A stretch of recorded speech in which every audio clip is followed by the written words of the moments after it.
అండి, ఎలా ఉన్నారు అందరూ? ఈరోజు అయితే కుట్టికి బాత్ చేస్తున్నాము. సో ఫస్ట్ వచ్చేసి నేను కోకోనట్ ఆయిల్ అప్లై చేస్తున్నాను. దాని ఫర్ ఏమైనా ఇరిటేషన్స్ ఉన్న అలర్జీస్ ఉన్న పోతాయి కాబట్టి పెడుతున్నా. తర్వాత ఇక్కడ హగ్ అండ్ వ్యాక్ది టియర్లెస్ షాంపూ అయితే యూజ్ చేస్తున్నాం మేము. మాకైతే అది మా వెట్ డాక్టర్ అయితే ఇచ్చారనమాట. ఇది యూజ్ చేయండి, మంచిది పప్పీకి, ఇంకా చిన్న పప్పీయే కదా అని చెప్పేసి.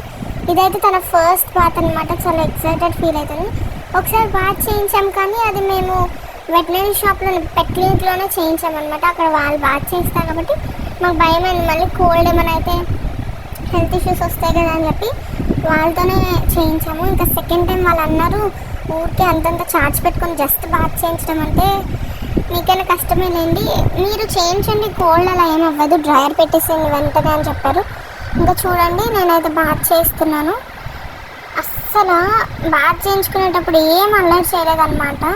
తర్వాత చూపించింది దాని అల్లరి మొత్తం. సెకండ్ ఫస్ట్ వెట్ చేసేసి మంచిగా దానికి షాంపూ పెట్టి బాగా రుద్దేసి 5 minutes పెట్టా. ఇంకా ఇలా డ్రైయర్ పెట్టేటప్పుడు చాలా ఏడ్చింది అనమాట, మూలుగుతూనే ఉంది అని. పాపం అనిపించింది ఇంకా నాకే. అందుకని ఎండలో తీసుకెళ్ళి ఎండలో కూర్చోబెట్టి అలా కొంచెం ట్రీట్స్ ఇచ్చి దానికి కోమ్ చేస్తున్నాను, దాని ఫర్ మొత్తం, లేకపోతే కోమ్ చేయించుకోదు అది. చూసారు కదా ఎంత క్యూట్గా తింటుందో, ఎలుక పిల్లలాగా అయిపోయింది. ఇంకా వచ్చింది గైస్ అలసిపోయి. Thanks for watching, like, share and subscribe.